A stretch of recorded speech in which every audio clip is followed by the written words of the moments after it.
fazer uma mesa de perguntas e respostas aqui. A ideia é que cada um de nós podemos compartilhar algo que pode abençoar e edificar você. A gente recebeu algumas perguntas no Instagram. Se você quiser mandar, você pode entrar agora no Instagram do @MaiGatibaia, na caixinha do Stories. Você pode mandar uma pergunta lá pra gente responder e conversar aqui. Então você pode estar @MaiGatibaia, vai no Stories, tem uma caixinha, você manda lá. Ou você manda pro seu líder aí, e ele manda no grupo que a gente fez ali do Encontrão. E aí a ideia é que nós somos diferentes aqui, né? Temos cabeças diferentes, temos formações diferentes, experimentamos coisas diferentes. Mas em prática daquilo que o André pregou, dessa unidade, tem algo que acaba tendo junto, que nos une, é o Espírito Santo, amém, gente? Então o que a gente quer conversar aqui, ouvir de vocês, falar para vocês e ouvir as perguntas, não é a gente ter todas as respostas da face da terra. Mas é a gente conseguir apontar algumas coisas que são baseadas no Evangelho, baseadas na palavra, que possam ajudar você. Talvez você está passando por alguma dificuldade, talvez você terminou um namoro aí. Tem alguém aí que está namorando? Quem está namorando? Levanta a mão aí. Levanta a mão, que nem pessoa. Você está com medo? E tem perguntas de namoro aqui, por exemplo, entende? Talvez você fale, eu não ia perguntar porque a minha namorada está aqui, mas já que alguém perguntou, né, eu vou aproveitar. Né? E os solteiros? Tem perguntas de relacionamento. Então, tem pergunta, a galera já mandou perguntas sobre vida devocional, sobre relacionamento, sobre sofrer bullying e outras coisas mais. Então a ideia é a gente conversar, fazer um bate-papo, mas eu quero te encorajar a entrar lá no Instagram, mandar também a mensagem, se a sua pergunta for muito louca, eu respondo depois. Eu vou ser o mediador aqui. Mas não pergunta coisa de onde veio que aconteceram com os dinossauros. Quem ia perguntar essa aí? Sempre tem alguém que pergunta dos dinossauros, gente. Ouve no YouTube o Adalto Lourenço, ele vai falar pra você o que aconteceu com os dinossauros. Vamos falar de coisas práticas, coisas que abençoam, que tocam a nossa vida aí, beleza? Guga, Samuca, Maíra, minha esposa, quem não conhece, a Flávia e o André. Tudo certo? Vamos lá aqui então. Jesus, vamos ver. A gente começa com uma pergunta de piada ou uma pergunta séria? Séria? Olha lá, gente. Não tem pergunta de piada, é mentira da minha parte. Vamos lá, gente.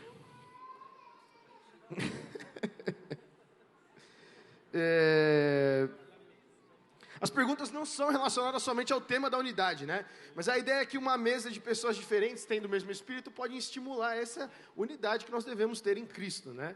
Então, vamos começar por uma de relacionamento, pode ser? Samuca, psicólogo aqui, ó. Gente, você não vai precisar ir no psicólogo essa semana, o Samuca vai te dar uma sessão gratuita aqui, só de sabedoria, né? Mas... vou começar com você, e aí a gente vai comentando, eu vou tentando direcionar algumas coisas e a gente vai acrescentando aqui, né? Uma pergunta que chegou pra gente é assim, né? Eu me apaixonei por uma garota que não é... Segura as frangas aí, gente! Pelo amor de Deus! Tá aparecendo... Faustão acabou, né? Acabou com o Faustão, né? Que coisa... Me apaixonei por uma garota que não é da igreja. Olha o pessoal, juiz... Segura aí! Ó, me apaixonei por uma garota que não é da igreja e o meu líder, o discipulador, me aconselhou a não namorar. Eu não vou conseguir ler até o final, né? Não, mas é sério. Ó, eu me apaixonei por essa garota, ela não é da igreja, meu líder falou para não começar a namorar agora. Não, né, ele não deu detalhes aqui, né? Mas eu sinto, e eu não ouvi ele. E por não ouvi-lo, eu acabei me afastando do relacionamento. Não com a menina. O relacionamento com o líder foi afetado, certo? O Guga quis namorar uma menina que não é da igreja, e aí o relacionamento de vocês se afastou. Tipo, não vou falar com ele porque eu fiz uma coisa que ele não me abençoou, eu fui contra...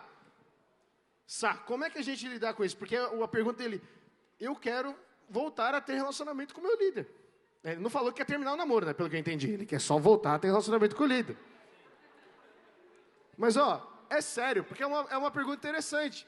Porque tem múltiplas coisas aí. Então eu queria perguntar para o Samuca, e aí a gente vai conversando. Sabe, como é que você acha, né? Porque você também é pastor de jovens há milhares de anos, né?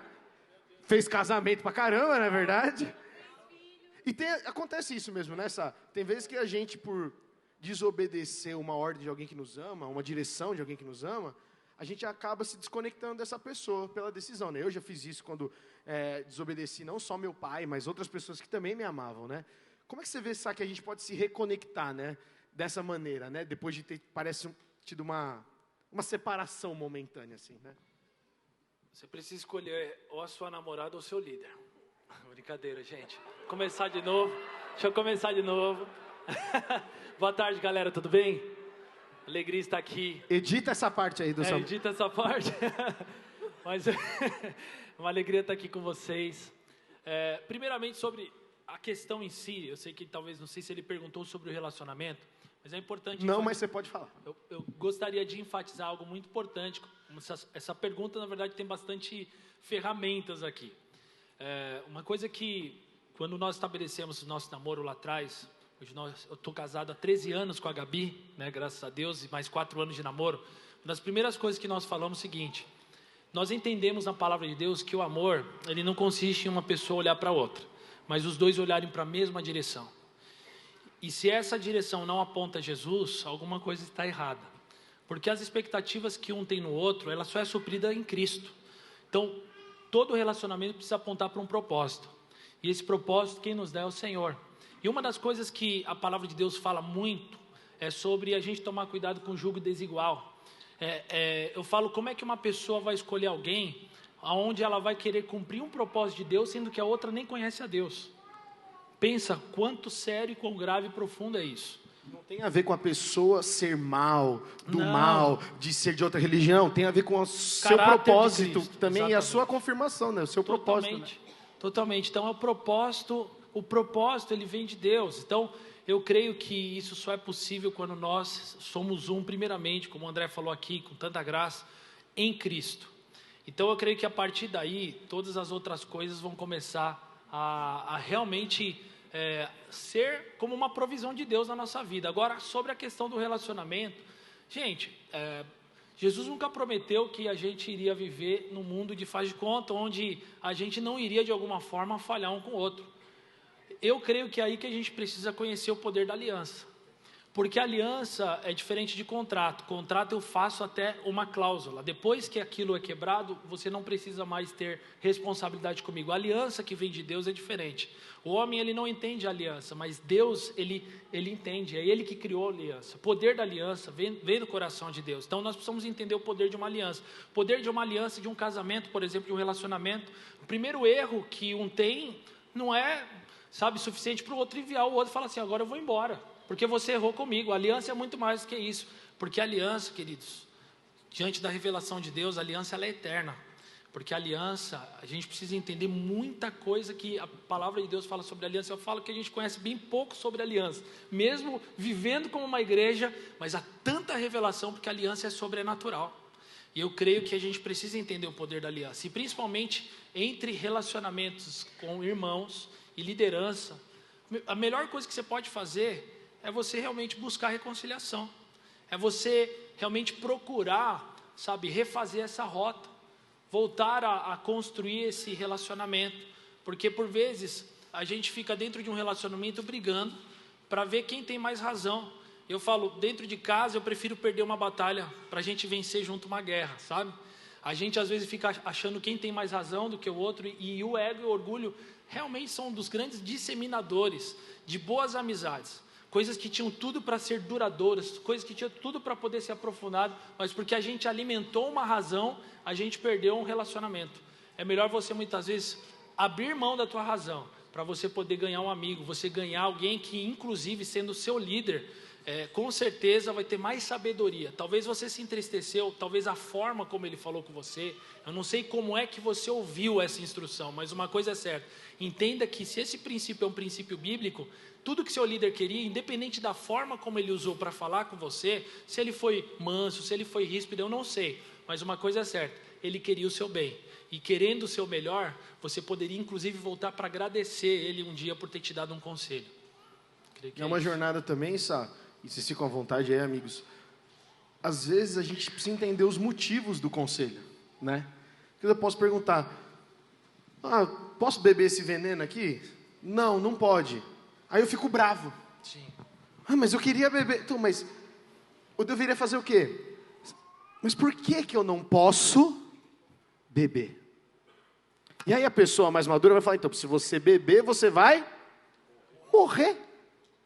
Então, às vezes, a gente não gosta de certos conselhos, porque a gente já tinha no nosso coração aquilo que a gente queria ouvir a resposta.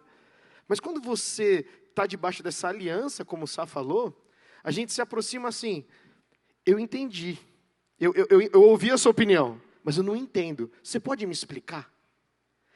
Isso impede de romper o relacionamento. Me explica por que você está pensando isso. Me explica por que você não me aconselha a namorar nesse momento, dessa forma, com essa pessoa. Você pode me explicar? E se o seu líder é temente a Deus, ele vai te dar as instruções corretas. De acordo com a palavra, como o Sá disse, falando sobre o tempo, falando sobre as estações, a maturidade. Então, acredito que está respondida aí. Alguém quer acrescentar alguma coisa? Senão a gente vai para a próxima.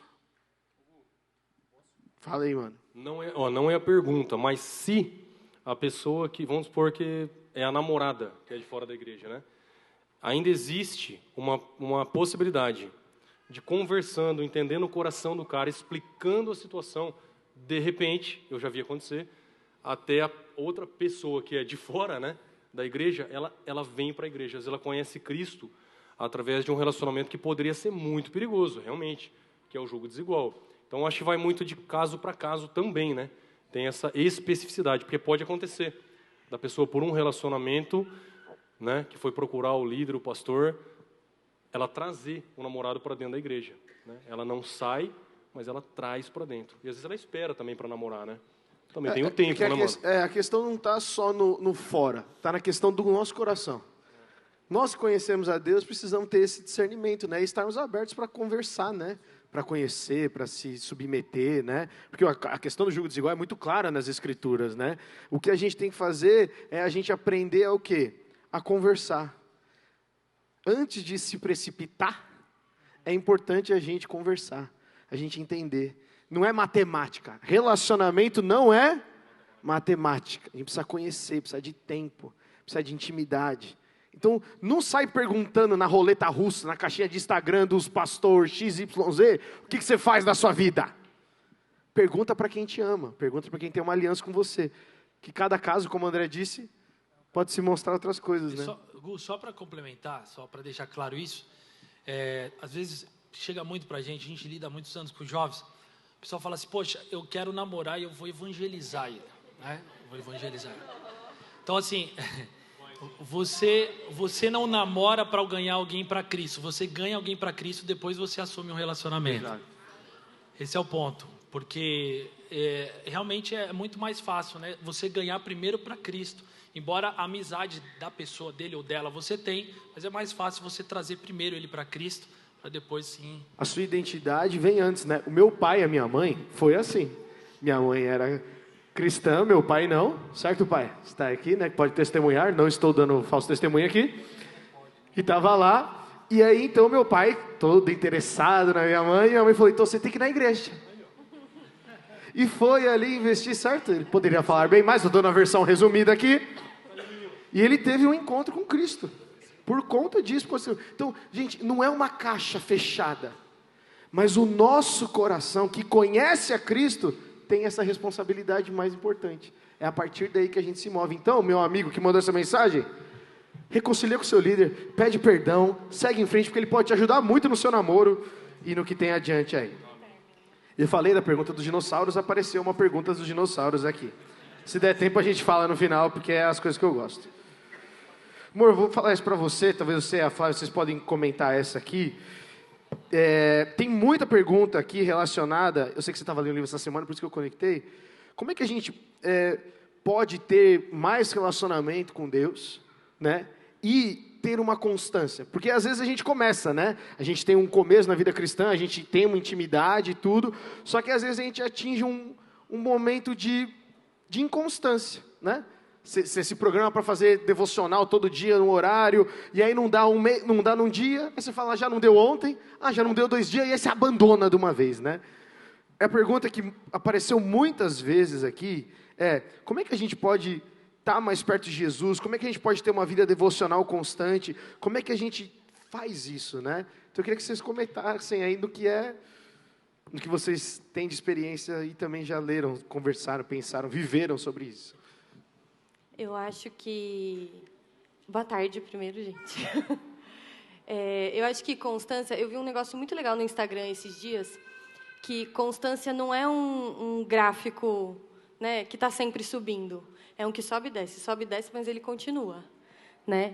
Então, na minha experiência mesmo, a constância ela tem a ver que tem muitos dias que eu falho, mas no dia seguinte eu estou lá, né? E aí é interessante porque a gente tende muito a colocar o relacionamento com Deus num patamar inalcançável para nós, né? Então, qual que é a Bíblia perfeita para fazer devocional? É a única que eu não tenho.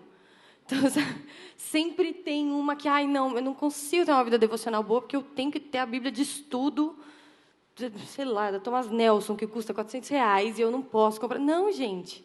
O relacionamento com Deus sou eu, o que eu tenho e a disposição do meu coração, né? Essa semana eu estava lendo um livro que eu acho que também é uma boa dica para quem quer investir mais nisso, em relacionamento com Deus, em hábitos espirituais, vida devocional. Ele se chama Hábitos Espirituais. É de um autor chamado David Mattes, acho. E ele fala muito sobre a vida ordinária. E eu fiquei pensando muito nisso. Porque, às vezes, a gente fica esperando que o nosso relacionamento com Deus seja de extraordinário em extraordinário. Eu não sei quantas pessoas aqui são casadas. Quantos aqui são casados? Eu sou casada há quase 7 anos. Eu tive muitos momentos extraordinários com o Hugo. A gente viajou, a gente conheceu pessoas, a gente foi em restaurantes. Mas se eu tiver que dizer para vocês por que eu estou casada há esse tempo, por que nossa aliança continua firme, por que eu admiro mais ele hoje do que no dia que nós nos casamos, eu vou falar para vocês sobre a vida ordinária. Eu vou falar para vocês sobre as coisas que ninguém mais vê. Sobre a rotina da minha casa, sobre o dia a dia da minha casa, sobre as brigas que a gente teve, sobre as conversas que a gente teve em que eu não estava maquiada, em que a gente não postou no Instagram, sobre a vida ordinária. E eu acho que a gente precisa enxergar também o relacionamento com Deus assim. Há muito mais ordinário do que extraordinário. Deus tem coisas extraordinárias para nós. Como hoje. Hoje é um dia extraordinário, né? A gente está aqui, a gente ouve essas coisas, a gente está em comunhão, e Deus tem muito disso. Mas, gente, há muita profundidade no ordinário. Muita profundidade. E é isso que ajuda a gente a ter constância. Permanecer. Porque você fala, eu estou aqui no arroz e feijão, com a minha Bíblia velhinha, que não é a Bíblia que eu queria ter, com o meu caderninho, nos 15 minutos, talvez, que eu tenha disponíveis no meu dia. Na meia hora que eu conseguir acordar mais cedo. Ou talvez na meia hora que eu consigo antes de dormir, né? Antes de não dormir orando. Mas eu estou aqui e eu quero ouvir a Deus. Talvez amanhã eu não vou conseguir, mas o amanhã eu não conseguir não pode ser então eu não consigo. Não, tem que ser, ontem não consegui, então hoje eu vou. Faz 1 semana que eu não vou, mas hoje eu vou voltar, eu vou continuar. Porque Deus não está contando. A gente tem essa impressão de Deus, né? De que Ele está com a fichinha lá da semana e fala, Camila... Ontem você não veio, então hoje eu não vou te ouvir. E Deus não é esse cara. Deus é um cara amoroso, bondoso, gracioso, misericordioso. E Ele quer tanto estar com a gente quanto a gente quer estar com Ele. Então, para mim, assim, a constância vale da gente também valorizar o que é ordinário, que é muito mais precioso do que o extraordinário, muitas vezes. E a gente não se desesperar, né? Porque Deus não está esperando da gente todo dia a mesma coisa. Ele espera um relacionamento de honra, né? Honra é o valor que você dá no seu coração para Deus.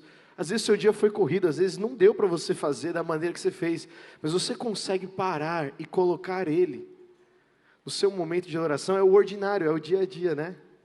Sei, Flávia. Aproveitando isso que a Maíra falou sobre nós ficarmos o tempo inteiro achando que nós temos que ter um encontro extraordinário, né, todos os dias, e se eu falhei nesse encontro, eu já falhei com Deus e Ele já se afastou de mim, nós temos que pensar que é um relacionamento, né? E muitas vezes o inimigo da nossa alma, ele coloca na nossa cabeça de que Deus se afastou porque eu falhei. Quando a Bíblia diz, se eu subir aos céus, lá Ele está. Se eu descer ao mais profundo dos vales, lá Ele estará também. Tu me cercas por detrás e por diante. Coloca a tua mão sobre mim. Então, Deus está com a gente o tempo inteiro, gente. E se nós falhamos num dia, no outro nós podemos estar com Ele, porque Ele não nos deixou, né? Nós temos que nos organizar, sim. Nessa vida corrida, nossa, é muito fácil nós sermos engolidos pelas nossas demandas e falharmos. Então, nós precisamos separar um tempo para estarmos com Deus. Assim como Ele é fiel a nós, nós precisamos ser fiéis a Ele, né? Quando Ele nos procure, que Ele também nos encontre, que nós também estejamos lá. Mas, e se por um acaso nós falharmos, Ele também nos encontrará no outro dia, sabe? Nos organizemos, coloquemos isso na nossa agenda para que a gente esteja com Ele obrigatoriamente, que seja uma rotina a ponto de, daqui a pouco, ser um hábito tão obrigatório que eu não vivo mais sem isso, né? Faz uma falta para mim, porque eu não posso ser nada sem Ele, Ele é tudo na minha vida. E se eu falhar, amanhã eu estou com Ele novamente. Não devemos jogar tudo pro alto, né? Pode falar. Eu lembrei, agora a Flávia falou um negócio que eu achei muito interessante. Eu vi uma entrevista do Mike Bickle uns anos atrás. Mike Bickle, ele é o fundador do IHOP, né? Que é a International House of Prayer, lá em Kansas City. E ele é um cara super conhecido e tal. E ele fala, muita gente vem aqui me visitar, conversar comigo. E ele fala que o tempo dele com Deus está na agenda dele. Na agenda mesmo, escrito lá. Ele fala, tudo que é importante para mim está na minha agenda. Então, o meu tempo com Deus está na minha agenda. Então, se alguém vem, um pregador de fora, e fala para mim, Mike, eu quero me encontrar com você, mas é no horário do meu tempo com Deus, eu tenho que falar para ele, a gente precisa marcar outro horário, porque eu já tenho um compromisso na minha agenda. Então, acho que isso que a Flá falou é importante. Tudo que é importante está na minha agenda, então coloque na sua agenda. Não é o tempo que sobra, mas é qual tempo você pode oferecer para estar com o Senhor, né? Separar mesmo. Quem mais aí? Se não, vamos para o próximo. Guga.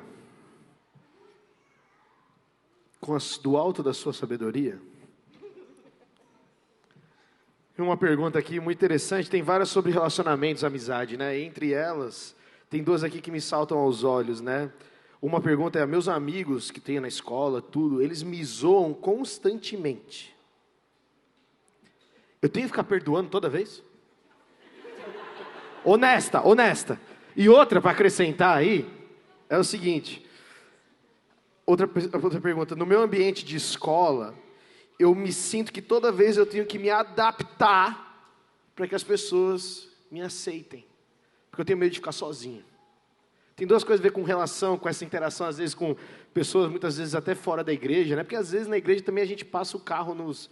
É muita zoação e pouca edificação, né? Mas o que você vê aqui, isso, qual é o conselho aí que você pode trazer? Talvez ter uma definição sobre a amizade mais completa.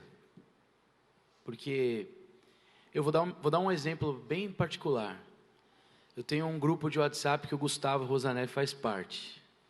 E nesse grupo a gente é um grupo de amigos, muito amigos, e a gente, em vários momentos, a gente brinca muito um com o outro. Mas a gente sabe o momento da brincadeira, o momento de falar sério, ou se determinada brincadeira pode ter, por algum motivo, passado o limite. Então a gente consegue dar quantos passos necessários forem para trás para falar, cara, peguei pesado, me perdoa, nós somos amigos. Então, quando eu vejo essa pergunta falando, os meus amigos, eles me zoam constantemente e eu preciso pedir perdão constantemente, eu acho que, na verdade, eles não são os seus amigos mesmo. Porque se eles fossem os seus amigos de verdade, tem tipo de brincadeira, tem coisas que eles saberiam que te ofende, e porque te ofende, eles não fazem mais.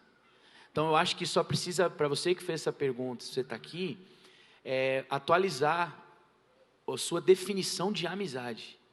Porque a definição que eu tenho de amizade são pessoas que convivem comigo e que eu posso contar verdadeiramente com elas para tudo aquilo que for preciso, seja nos melhores, como já aconteceu, e seja nos momentos mais difíceis da minha vida.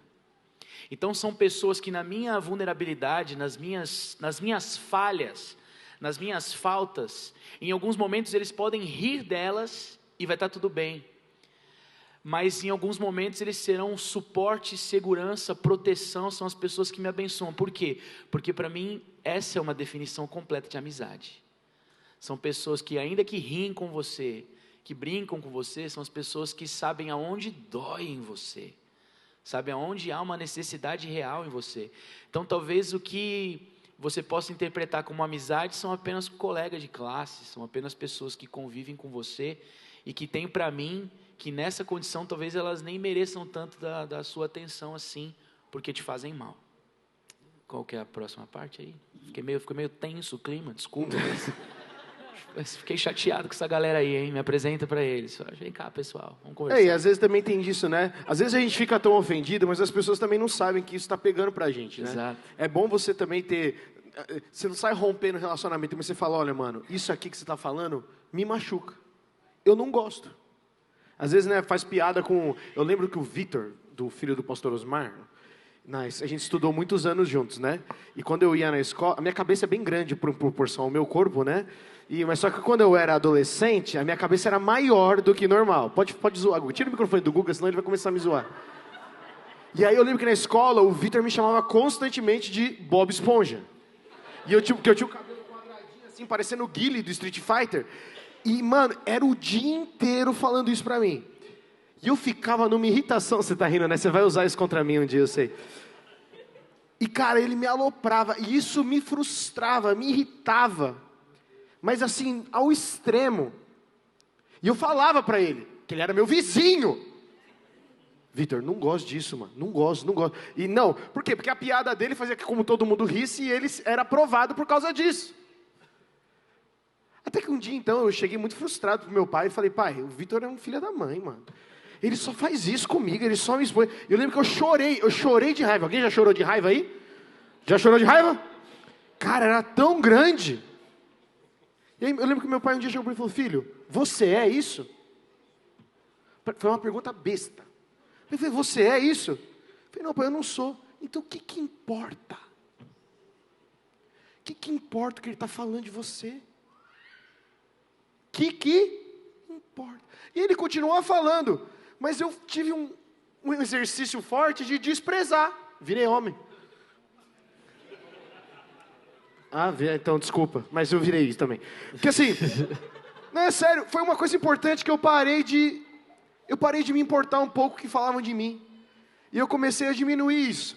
E aí nisso eu comecei a encontrar outros amigos que não estavam nessa piada, e eu acabei me conectando com outras pessoas. Eu não precisei chegar e falar, Vitor, não somos mais amigos. Né? Tô de mal de você. Eu acho que você está colocando um aspecto muito importante. Primeiro, sobre você saber quem você é. Aí tem a ver com a tua identidade. A gente não sabe o nível da zoeira. Sim. A gente não sabe. Às vezes o cara volta para casa todo dia acabado, ferrado da cabeça. Mas o ponto que você tocou, e você pode falar que não para mim.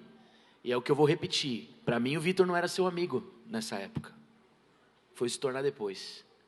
Porque quando é amigo e sabe que era imaturo, fere, e sabe que fere, e sabe, cara, isso não está me fazendo bem, isso não está me fazendo legal. Quando é amigo, a gente reconsidera, a gente dá 2 passos para trás. Seja com qualquer idade, digo que tenha entendimento de fazer isso. Eu vejo, minha filha tem 10 anos, eu vejo isso acontecer. Minha filha tem 10 anos e teve momentos que ela precisou dar 2 passos para trás e pedir perdão para uma amiga. Por quê? Porque era uma amiga. Eu não tenho falando de ofensa de moleque bobo que a gente era, né? Que a gente era bem bobo. Mas não é isso que eu estou falando. Então, eu acho que são 2 aspectos importantes para talvez a gente responder. Primeiro, essa pergunta que teu pai fez, genial. Por mais simples que seja, genial, porque coloca a gente no nosso lugar. Sim. Você é isso? Não, óbvio que eu não sou isso. Então, pera lá. Isso baliza como que a gente conduz os nossos relacionamentos depois. Porque como você concluiu, isso levou você, na verdade, a se conectar naquele momento, naquela história da sua vida, com outras pessoas, e isso cessa. Isso acaba, isso passa a te fazer bem. Por isso que o meu ponto inicial foi, qual que é a tua definição de amizade? Você está olhando para esses caras, são mesmo os meus amigos? Se são, vamos pensar junto. Procura a gente aqui de alguma forma depois, porque de alguma forma talvez o entendimento sobre a amizade precisa ser atualizado, isso que eu penso. Só para acrescentar. E a gente sabe que isso não acontece em um único momento da vida, né? Todos nós estamos sujeitos a brincadeiras de mau gosto, a indiretas, a alfinetadas. Isso vai acontecer em qualquer momento, em qualquer ocasião. Nós temos que ver quem são as pessoas que nos cercam, mas, ao mesmo tempo, não podemos nos fechar para novos relacionamentos, né? Temos que nos esforçar para conhecermos novas pessoas. Nós não podemos mudar, porque não é porque a essência do outro é daquele jeito que a minha essência vai mudar. Eu vou continuar sendo educada, eu vou continuar sendo respeitoso, talvez não possa mais trazer para a minha vida íntima, porque a pessoa não está respeitando os limites. Vou continuar convivendo, respeitando, mas não vou me fechar para novos relacionamentos. Vou me abrir, vou continuar conhecendo mais pessoas e vou continuar desenvolvendo mais relacionamentos. Vou, né, conversar com outros para que eu também não me feche, não me isole, porque o isolamento ele também não faz bem, né? Ele é uma tortura, o isolamento, porque ele faz ficar repassando na nossa cabeça aquela ofensa que a gente sofreu. Então, melhor coisa, libera perdão. Se Jesus falou de perdão, foi justamente porque ele sabia que seríamos ofendidos e que também erraríamos. Então, perdoa, sabe? A sua essência não vai mudar porque a essência do outro te ofendeu. Mas não se feche para relacionamentos. Diga aí, mano. Cara, a Flávia falando isso aqui me despertou uma base teológica. Olha só, tem um cara que sofreu bullying da família dele, Davi. Ficou esquecido lá no pasto, lá. Aí Samuel, que era o profeta que representava o próprio Deus, chega lá. Até o Samuel não achava que ia ser Davi, né? Não, vai ser você, vai ser você. Passou por todo mundo. E Davi foi do pasto para o trono, né? Porque ele sabia qual era a identidade dele, né? Então eu acho que a gente vê estampado isso nos textos bíblicos também, né? Os personagens da Bíblia sofriam bullying. Davi sofreu. José, né? Vendido pelos irmãos também. Muito bom, Sá. Acho que você, como próxima pergunta aqui. Fui eu. Eu já esqueci que eu complementei. Não, foi quando você falou de identidade. O exemplo que você deu do seu pai já ajudou a responder, eu acho, a outra pergunta que tinha aí que... Ah, dos amigos, da adaptação, né? Gente, bem lembrado, Sá. A questão de como é que a gente não se adapta para ser aceito. Gente, aceitação é uma parada que parte da sua identidade. Ó, presta atenção. Só quer ser aceito quem ainda não sabe quem é. Se eu sei quem eu sou, eu não preciso ficar correndo atrás de um carimbo da aprovação de outras pessoas. Só que a nossa dinâmica de mundo está muito assim, né? A gente está constantemente correndo atrás da aprovação de alguém. Então a gente posta... Vocês perceberam? Eu não sou contra o TikTok, gente, contra o Instagram, dancinha. Mas você percebe que é interessante? Porque um faz, aí o outro faz melhor, para o outro fazer melhor. A gente vive num sistema de repetição. A mesma coisa. Por que a gente repete tanto? Porque se ele fez, eu também faço. E agora eu faço parte de uma trend. Eu faço parte de uma coisa que todo mundo está fazendo. Volta a dizer, Gustavo, isso é pecado? Não, não é pecado. Mas isso afeta quem você é? Sacou a pergunta? Isso afeta quem nós somos? Se a gente está na escola, na faculdade, e a gente precisa fazer alguma coisa para que gostem da gente, quer dizer que a gente não sabe quem a gente é. Olha aí, alguém está acompanhando o raciocínio. Então, se você está se sentindo pressionada para mudar, para ser um camaleão na escola, na faculdade, você precisa apertar um pause e falar, pai, quem eu sou em ti? Eu sou teu filho, eu sou tua filha, porque isso está confuso no meu coração. Acho que todos nós aqui da mesa já passamos por essa confusão, certo, gente? Todos nós aqui já buscamos aprovação em alguém. Os nossos pastores que estão aqui, com certeza, em algum momento já buscaram aprovação em alguém. Só que isso só para quando você encontra a sua identidade em Deus. Não dá para esgotar isso aqui, porque dá para pregar, né? Uma série de mensagens sobre isso. Mas se você está se movendo muito pelas outras pessoas, o problema não está nas pessoas. Ah, eu preciso mudar de ambiente, preciso mudar de escola, preciso mudar de faculdade. Não, para um pouquinho e fala, Senhor, como está o meu coração? Né? O Guga lembrou aqui, acho que é importante completar com isso. Sá, tem uma pergunta aqui que fala sobre pensamentos, né? Mandaram aqui para a gente. Como é que a gente se livra de pensamentos intrusivos? O que é um pensamento intrusivo, gente? É aquele pensamento que você está, daqui a pouco ele pá! Atinge a sua cabeça e você fala, eu sei que não veio de mim. Mas ele fica lá, né? E eu acho que da sua parte, um psicólogo é legal, eu também queria acrescentar um negócio, mas vocês sofrem isso, gente? Você está assim, né? A mente ali vazia, vem daqui a pouco. Você não vale nada. Alguém já aconteceu isso com você? Você está jogando videogame e fala assim, você vai morrer. Já tiveram isso também? Eu já tive. Como é que a gente se livrar, não sei se dá, eu acho que não dá. Mas como é que a gente lida com isso? Vou dar uma receita aqui, todo mundo aqui é louco. Louco por Jesus, amém? Mas uma coisa que é muito interessante, pensamentos, o que forma na verdade o caráter do homem começa pela mente. Isso é muito importante. Todo pensamento ele gera um sentimento. Todo sentimento ele vai gerar um comportamento. Então esse é o princípio. Então muita gente se baseia muito pelas suas atitudes por causa daquilo que pensa. E muitas vezes esses pensamentos que se a gente alimentar esse tipo de pensamento intrusivo, eles podem gerar uma emoção em nós. Sim ou não? Você está lá, como você falou, jogando, daqui a pouco vem um pensamento, aquilo ali te gera um medo, né? Ou gera uma raiva, ansiedade e emoções diversas, porque você alimentou aquilo. Então eu penso que o pensamento é igual, parecidamente, um exemplo assim muito claro que eu gosto de usar, igual você não tem como impedir que um passarinho pouse na sua cabeça, mas você pode impedir que ele faça um ninho. E todo pensamento é assim também. Esses pensamentos não tem como a gente dizer para eles não virem, mas a gente pode impedir que eles ganhem estruturas maiores do que eles poderiam. A gente pode expulsar esses pensamentos. Então, duas coisas que são importantes para nós entendermos que nós precisamos estar cheios da palavra de Deus.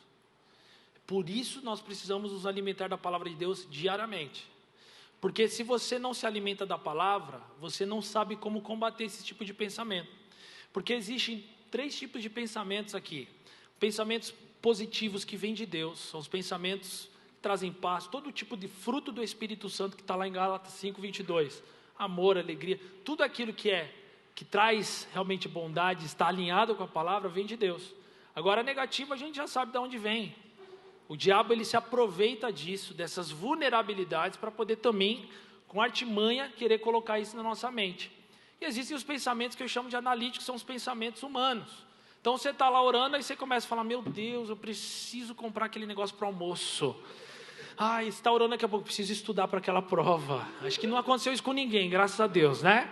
Mas por que vem bem nesse momento de meditação, gente? É impressionante, principalmente para quem tem TDAH. Sabe o que eu estou falando? A gente está numa era que a gente precisa combater o tempo todo. Então, você pode criar vários tipos, né, de ferramentas para você combater esse tipo de pensamento ao ponto de não tirar você do seu foco. Mas isso é um outro assunto. O que eu queria deixar claro é, mergulhe na palavra. Tenha sempre a palavra de Deus, seja um versículo na tua mente. Porque quando esses pensamentos vêm, se vierem de uma forma que realmente venham querer desestruturar as suas emoções, você pode declarar a palavra. Então assim, não tem como você impedir um pensamento, porque isso faz parte inclusive até da nossa natureza humana. Mas uma coisa é certa, você tem como refutá-los, você tem como combatê-los, você tem como não deixar isso virar uma estrutura em você. E tem uma coisa que eu lembro que eu li no livro do Bill Johnson, do pastor Bill Johnson, ele fala uma coisa muito interessante. Quando eu e você nascemos de novo, o que habita em nós é o Espírito Santo. Diabo nenhum tem acesso ao seu interior. Ele não tem autoridade de implantar um pensamento em você. O máximo que ele pode fazer é sugerir. Ele pode o quê? Sugerir. Vem uma sugestão aqui. Eu e você temos a habilidade de pegar essa sugestão e falar, isso é verdade. E aí a gente guarda no coração. O que é um pensamento desce para o coração, virou uma emoção, vai começar a afetar suas palavras. Não, porque ele é assim mesmo, ele me odeia. Ela está brava comigo mesmo. Não aconteceu nada. Então, gente, a gente tem que ficar atento. Com amizades ruins corrompem bons costumes, sim ou não? Você está lá, você namora. Seu namoro está ok. Aí vem um amigo do mundo e fala, nossa, você viu a sua namorada falando com aquele cara? O que você pensa? Ela está me traindo. Se você der autoridade para isso, quando você encontrar com ela, você vai olhar assim, ó. O que você está escondendo de mim? Ela nem sabe o que aconteceu. É a coisa que isso acontece muito no relacionamento com os pais. Seu pai dá uma direção, dá uma ordem, dá uma instrução para você para outra coisa, e você não concorda. Aí vem o diabo e fala, teu pai não te ama mesmo. Porque se seu pai amasse e gostasse de você, ele faria isso. Só que você pode falar, tem duas reações. A primeira é falar, é mesmo, meu pai faz tudo de errado, ele não gosta de mim, eu não deveria estar nessa casa, eu não deveria ter nascido nessa família. Ou você pode ter o outro, não, peraí, meu pai me ama. Verdade e mentira. Só dá para combater mentira com verdade. Não crie outra mentira para combater uma mentira. Só dá para combater mentira com verdade. Então foi isso que o Samuca... Eu ia usar exatamente a mesma frase do Ninho, Samuca. Exatamente. Você não consegue controlar quantos pensamentos batem, mas você decide quanto tempo eles ficam na sua mente. Está há muito tempo, você vai até um irmão, uma amiga, e fala, eu estou pensando, eu falo muito com a Maíra isso, amor, eu estou pensando umas minhocas aqui. Eu estou com minhoca na minha cabeça sobre esse assunto. Eu penso muito isso, está me levando a concluir isso, e eu estou ficando com raiva. Eu sei que eu estou errado, mas eu não consigo. Alguém de fora às vezes consegue, certo, sabe? Não, você está pensando errado, você está ofendido, você precisa liberar perdão. Então essas conversas ajudam. Amém, gente? Ficou prático ou não? Não quero ficar muito abstrato, né? Mas tem que ter uma... Não deixa... tô lá jogando videogame, veio o pensamento, eu vou continuar jogando. Para! Espírito Santo. Por que eu estou pensando isso? Pai, esse pensamento vem de ti? Não. Então, Senhor, eu vou deixar passar, porque não vem de ti. E eu vou continuar. Isso é estar orando em espírito, orando sem cessar, em conexão constante com o Pai que sempre fala a verdade para mim e para você. Isso é tão louco, que quando a gente começa a dominar esse tipo de pensamento, a gente começa a governar isso, a gente vai ganhando autoridade sobre isso, ao ponto disso não incomodar mais a gente. Eu tive que lidar com um amigo, entre tantas pessoas que a gente atende, seja como pastor ou psicólogo, mas eu falo assim, um amigo muito, muito chegado mesmo, que ele lutou isso a vida inteira. Pensamento é um negócio para ele que, assim, ele para até de trabalhar. Assim, afeta muito, muito, né, a mente dele. Então... A gente tem um cérebro aí emocional que se chama sistema límbico. Quem já ouviu falar? Sistema límbico é onde acontece toda essa guerra aí, as fantasias, né? O mundo de Bob que a gente tem na nossa mente, acontece ali, as fantasias da nossa mente e a realidade. Existe uma guerra ali. Eu falo que é igual você brincar de sombra, né? Eu brinco muito, já brinquei bastante de sombra com meu filho. Sabe o que é brincar de sombra com a mão assim? Fazer um dinossauro? Quem já fez dinossauro na parede, por exemplo? Você já fez? Quem é pai sabe. Eu só sei fazer dinossauro, inclusive, com a mão. E eu faço assim. Aí o meu filho, a gente brinca de sombra. E aí, olhando um dia esse exemplo, eu falei, cara, é exatamente assim um pensamento que acontece no sistema límbico, no nosso cérebro emocional. Ele parece ser alguma coisa muito gigante, mas na verdade ele é uma mentira. Então, quando você começa a entender que aquilo não tem poder de te dominar, eu estou no carro, muitas vezes vem aquele pensamento e falo, tá bom, isso não tem nada a ver. Sabe, às vezes você começa até a rir de você mesmo. Quem já riu de você mesmo? Nós vamos orar por isso nessa noite também. Mas é importante a gente começar até a levar isso de uma forma até descontraída. Porque a gente, ninguém é louco por pensar uma coisa fora da caixa. Então acho que ficou claro hoje aqui, né? Muito bom, gente. Tá sendo legal, gente? Tá fazendo sentido para vocês aí? Tem várias outras perguntas aqui que são um pouco mais longas de resposta. A gente vai até às 6 aqui, né? Mas tem uma pergunta aqui que é interessante, né? Que tem a ver com os relacionamentos, né? Como que a gente supera, perdoa e é curado de uma traição, né? Jogar aqui na mesa que, assim, traição acontece em relacionamentos de namoro, mas também às vezes acontece em amizades, né? Você é traído por uma pessoa e tudo mais, né? Enquanto vocês se preparam aí, mas talvez eu quero contar uma história minha, que aconteceu. Muitos anos atrás, eu tinha um amigo querido de São Paulo, E eu lembro que um dia a gente estava dormindo na casa dele, tinha 3 moleques dormindo na casa dele, e a gente teve um momento de muita vulnerabilidade, que a gente começou a confessar algumas coisas uns com os outros. E eu fui e compartilhei uma pressão e tudo, e não sei o quê, e isso era uma sexta-noite. No sábado, a gente ia ir para o shopping.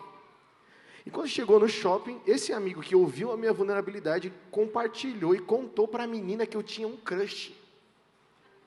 Eu tinha uns 16 anos, 15, 16 anos. Ele contou a minha maior vulnerabilidade para a menina que eu gostava.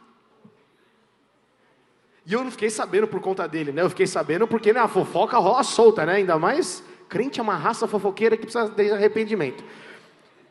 E eu lembro que, gente, eu me senti traído. A minha vontade era pegar ele, mas bater até sangrar. Porque aí o nosso senso de justiça vem, né? E eu lembro de ter ficado profundamente ofendido com ele. Não bati nele e tudo, mas aquele dia eu rompi o relacionamento com ele. Eu nunca mais dormi na casa dele, eu nunca mais estive com ele. E eu pensei, mano, mudamos para Atibaia depois de alguns anos. Mano, esqueceu, nunca mais tive contato. Aí um dia encontrei ele no Instagram. Quando eu vi a foto dele, todos os sentimentos... Puta, que filha da mãe, cara. Me traiu.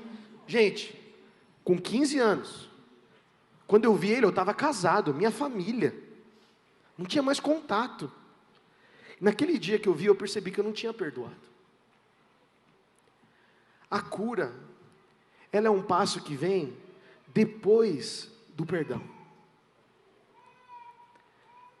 Cura não quer dizer que você esquece.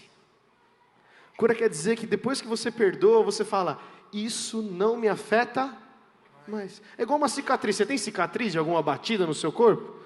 Eu tenho uma cicatriz aqui, quando queimaram uma verruga errada minha. Tenho várias histórias boas dessas, mas eu não vou entrar nessa história agora. Tenho até aqui, fiquei com uma raiva, uma marca. Mas é uma constante lembrança para mim. Não dói mais. Não dói mais. Eu perdoei a médica que fez o procedimento errado.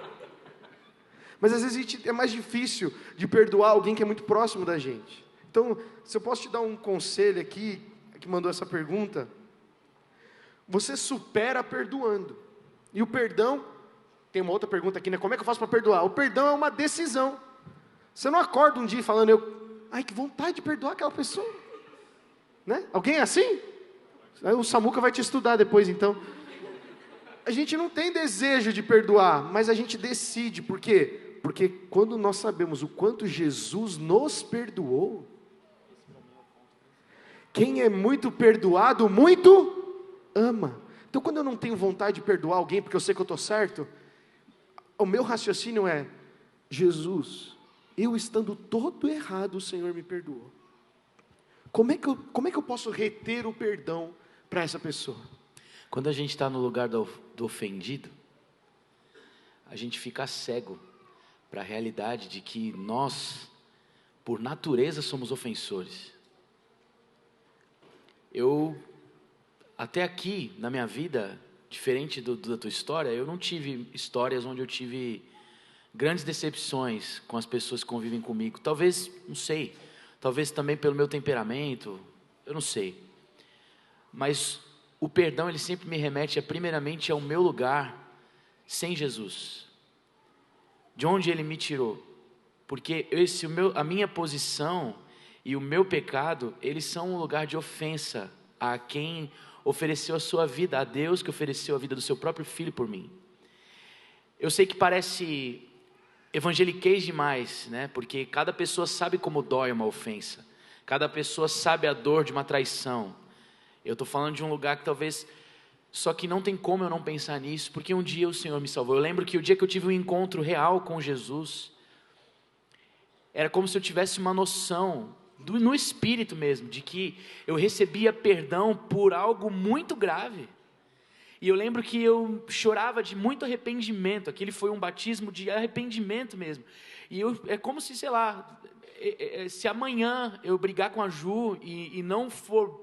tratar ela mal em casa e pecar nesse sentido, é como se naquele dia eu estivesse chorando por isso já, por essa ofensa. Então, é difícil Quando a gente está no lugar de quem é ofendido, a gente se fecha para esta verdadeira condição de quem nós realmente éramos até que o Senhor nos encontre. Então, mas eu percebo que você deu o caminho todo aí, Gustavo, porque essa é a saída.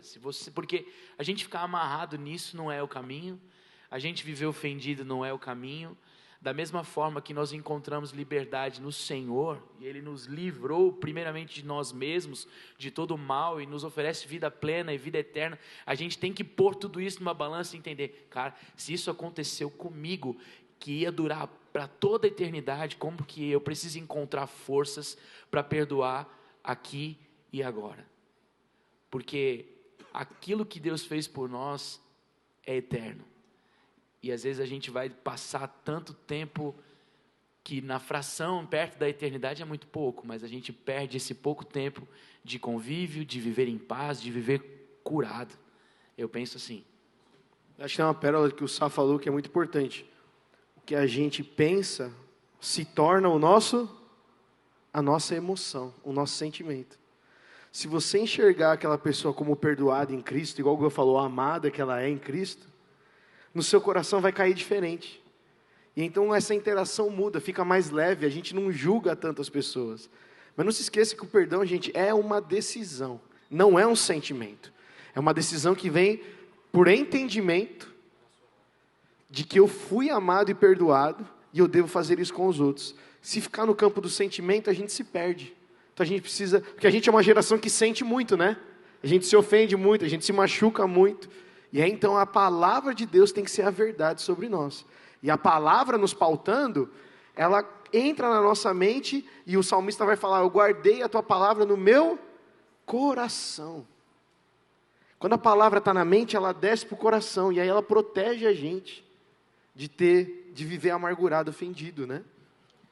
Só para acrescentar também, quando a gente pensa em Davi, que ele dormia em tendas em território inimigo, né, quando estava na batalha, e ele conseguia deitar e falar, em paz eu me deito, logo pego no sono, porque só o Senhor me faz repousar em segurança. E como os meninos mencionaram, que muitas vezes a gente deixa descer para o nosso coração, e aí aquela pessoa fica ali e passa o dia com a gente, mas não fisicamente, mas no nosso pensamento, e a gente vai para a cama, dormir, e a gente fica remoendo aquilo. E Davi, ele nos ensina a entregar para Deus, né? Muitas vezes, os salmos a gente lê, é pura emoção ali. E a Bíblia também nos ensina a orarmos pelos nossos inimigos. Isso nos remete a não só abençoarmos a vida daquele que nos traiu, mas também a colocarmos a nossa emoção diante de Deus. Senhor, eu estou sentindo isso, está doendo, sabe? Essa pessoa me fez isso, me ofendeu.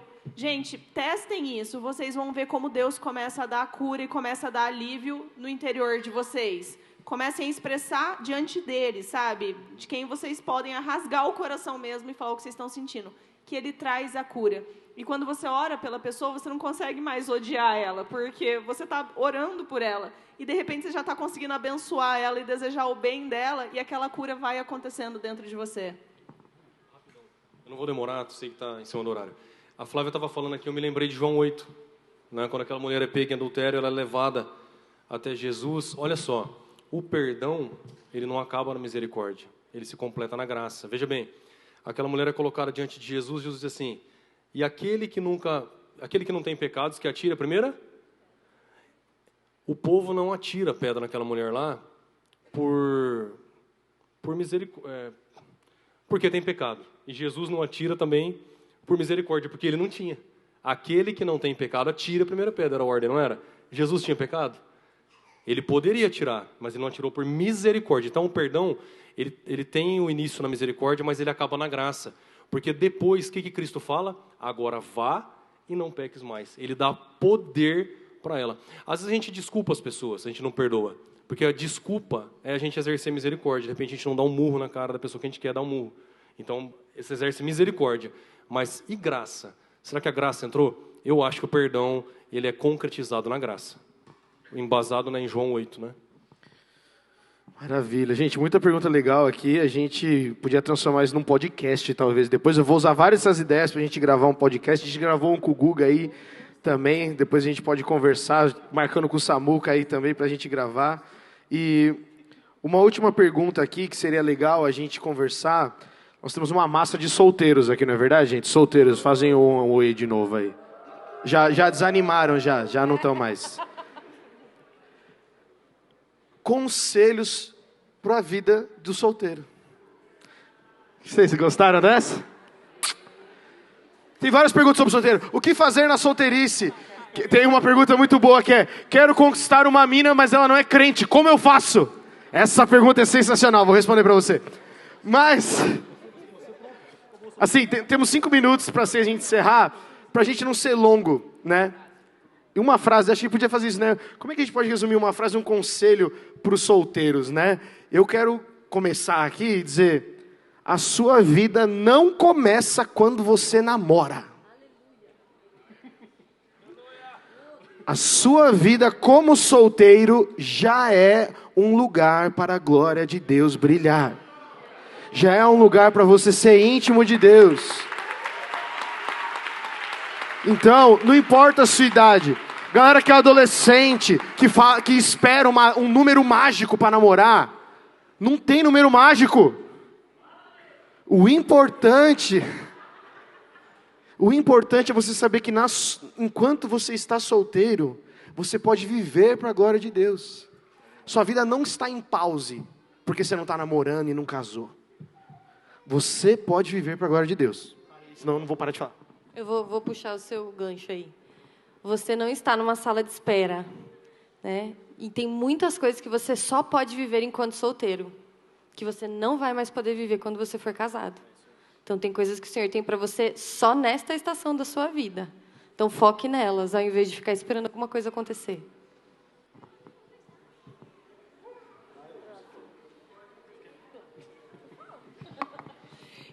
Provérbios fala: quem encontrou uma esposa encontrou uma bênção. Não é a tua vida inteira.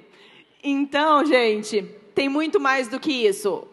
A pessoa certa, ela pode acrescentar muito na tua vida. Assim como uma pessoa errada, conquistada na ansiedade, pode estragar tudo. Então, aproveite a estação que você está, como a Maíra falou. Dê o seu melhor. Deixe a sua vida ser extraordinária e brilhar naquilo que você faz, que você vai ver que a tua vida vai encantar os olhos dos outros. Quem que tá solteiro aqui? Deixa eu ver. Coragem, pessoal. Quem que tá solteiro aqui? Deixa eu ver. Fala um negócio pra vocês. Vocês estão numa fase incrível da vida de vocês.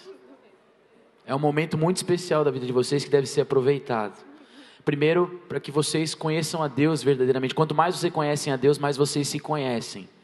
E se nesse momento da vida de vocês não conseguem se aproveitar, porque se conhecem, não vai ser com alguém do lado que vocês vão viver bem. Então, aproveitem este momento. Conheçam a Deus profundamente, porque quanto mais a gente conhece a Deus, mais a gente se conhece. E a hora de vocês chegará, em nome de Jesus. Pessoal, nosso coração é um altar. É um altar. E certa vez, Paulo, em Atenas, encontrou um altar, escrito assim, ó: altar ao Deus desconhecido. O problema é que quando Deus não está tomando conta desse altar, desse coração, qualquer pessoa, e não falo isso com ofensa, de repente é uma bênção a pessoa, com certeza, mas qualquer um que chegar, a gente vai colocar nesse altar, sabe? Então, que o coração de vocês esteja completamente preenchidos, né, com Deus, e o Senhor vai mandar uma pessoa preciosa para vocês aí. Não desiste, não. E se não mandar, continua vivendo para a glória de Deus. A vida não para. Ai, Gustavo, é fácil você falar, você casou. Nós temos vários, certo, amigos? Pastor PA, vários amigos que são excelentes no serviço e no amor a Deus, mesmo não tendo tido um relacionamento. Não é sim um propósito de Deus da gente ter família e tudo, mas até isso acontecer, conhecemos essa semana um casal que o cara se casou quando ele tinha 36 anos. Assim, teoricamente ele tinha perdido as esperanças. Então, é verdade, o cara falou pra gente, eu olhava e falava que eu acho que já era, eu tô perto dos 40, não vai acontecer nada. Ele encontrou a esposa e casou, e eles vivem um outro tipo de relacionamento. Né? Já estou falando de novo, perdão, Samuca. Pode falar para encerrar. Meu conselho é o seguinte, se eu casei, vocês também vão conseguir. Vamos dar uma glória a Deus aí?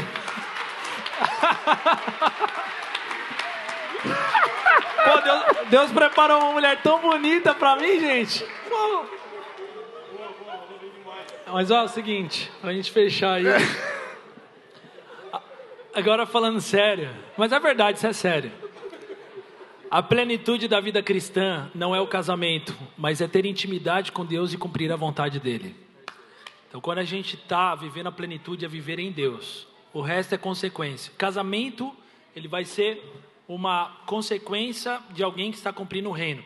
Aproveite esse tempo solteiro para você despertar os seus dons e obedecer o chamado de Deus agora, nesse momento.